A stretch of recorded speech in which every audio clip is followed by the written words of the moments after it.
ఇప్పుడు మంచిగున్నావా నువ్వు?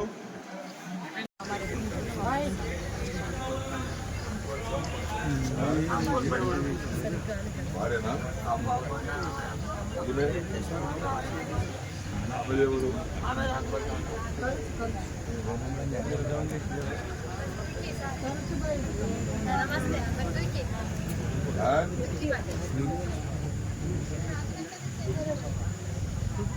ఆల్రెడీ కదా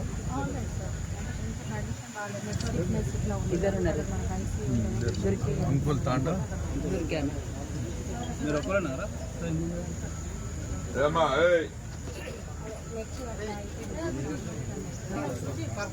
7 తారీఖు నాడు ఏప్రిల్ బాన్స్వాడ నియోజకవర్గంలో గల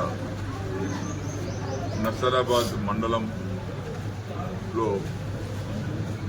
కొన్ని గ్రామాలలో, పీర్పూర్లోని కొన్ని గ్రామాలలో, బాన్స్వాడకు దగ్గర ఉన్నటువంటి కొన్ని గ్రామాలలో కల్తీ కళ్ళు తాగటం వల్ల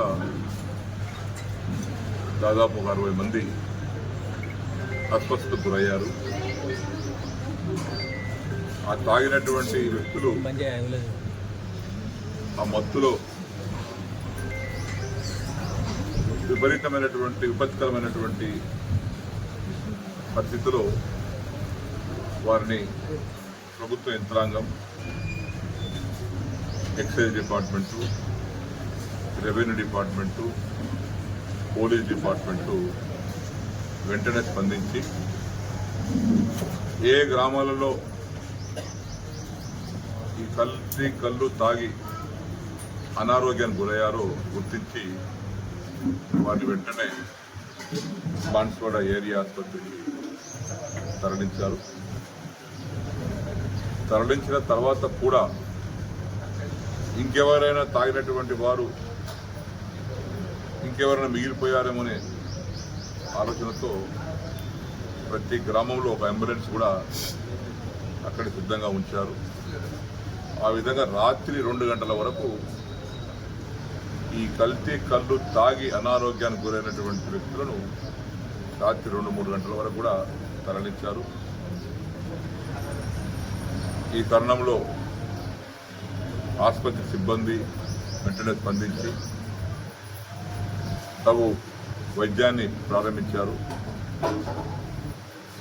కొంతమంది ఎక్కువ కల్తీ కళ్ళు తాగి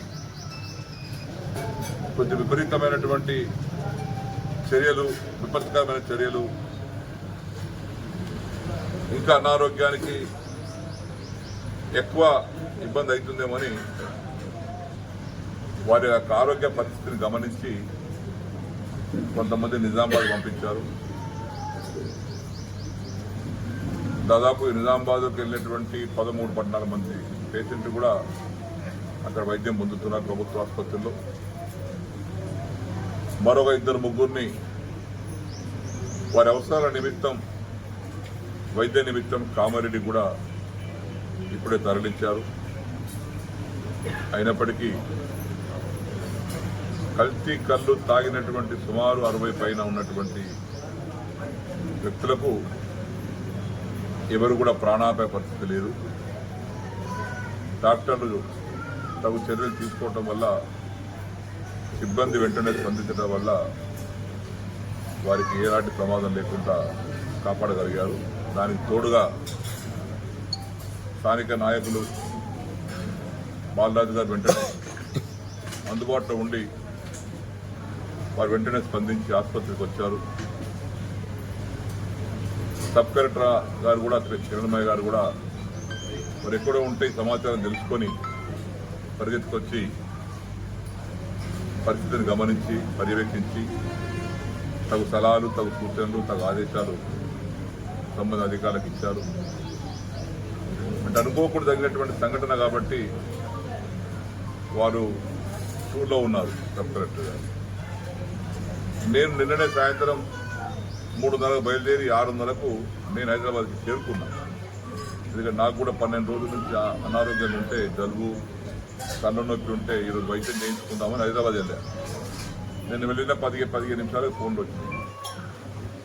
వెంటనే బాలరాజు గారితో మాట్లాడాను, డాక్టర్ గారితో మాట్లాడాను, ఎక్సైజ్ సూపరింటెండెంట్ గారితో మాట్లాడాను, అధికారులతో మాట్లాడి ఇక్కడ పరిస్థితిని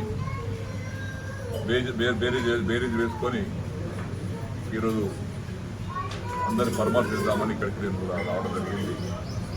వీరందరి ప్రతి బెడ్ దగ్గరికి వెళ్ళి మనందరూ పలకరించాం. ఇక్కడ స్థానిక నాయకులు, లోకల్ నాయకులు మా వాళ్ళందరూ ఇక్కడ ఉన్నారు. ఇక్కడ ఉన్నట్టు మంచి అలవాటు ఏంటంటే మా వాళ్ళందరూ హోదాలకు అతీతంగా, పదవులకు అతీతంగా ఏదైనా ప్రమాదకరమైన సంఘటనలు, యాక్సిడెంట్ జరిగితే సమయానికి మేమున్నా లేకపోయినా వారు వచ్చి పేషెంట్ దగ్గర కూర్చుండి వారి ధైర్యము, ఇతర అవసరాలు ఉంటే అవసరాలు గుర్తిస్తారు. ఎందుకంటే ఆ సమయంలో బాధాకరంగా ఉన్నప్పుడు వారికి సపోర్ట్ చేయడము, మానసికంగా వారిని ధైర్యంగా చెప్పడం అనేది ముఖ్యం. కాబట్టి మా వాళ్ళందరూ కూడా వచ్చారు.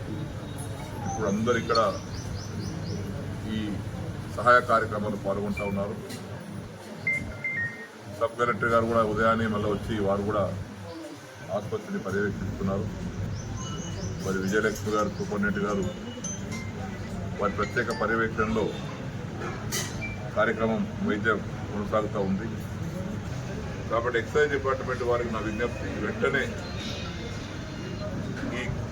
దీని కారకులైనటువంటి వ్యక్తుల మీద కఠినంగా చర్య తీసుకోండి. ఎవరిని కూడా ఉపేక్షించకండి. ఏ ఒత్తిడి వచ్చినా దాన్ని పక్కన పడేసి ప్రజల ప్రాణాలు ముఖ్యం, ప్రజల యొక్క ఆరోగ్యం ముఖ్యం. కాబట్టి గట్టి చర్యలు తీసుకోవాల్సిందిగా ఎక్సైజ్ డిపార్ట్మెంట్ వారికి కూడా నేను కోరుతా ఉన్నాను. మున్ముందు కూడా ఇటువంటి జరగకుండా ఈ కళ్ళు విపరీతంగా కలుపుతున్నటువంటి పరిస్థితుల్లో ఇంకా వేరే దగ్గర కూడా ఇలాంటి మళ్ళీ పునరావృతం కాకుండా తగు చర్యలు తీసుకోవాలని ఎక్సైజ్ అధికారులను కూడా ఆదేశిస్తూ ఉన్నాం.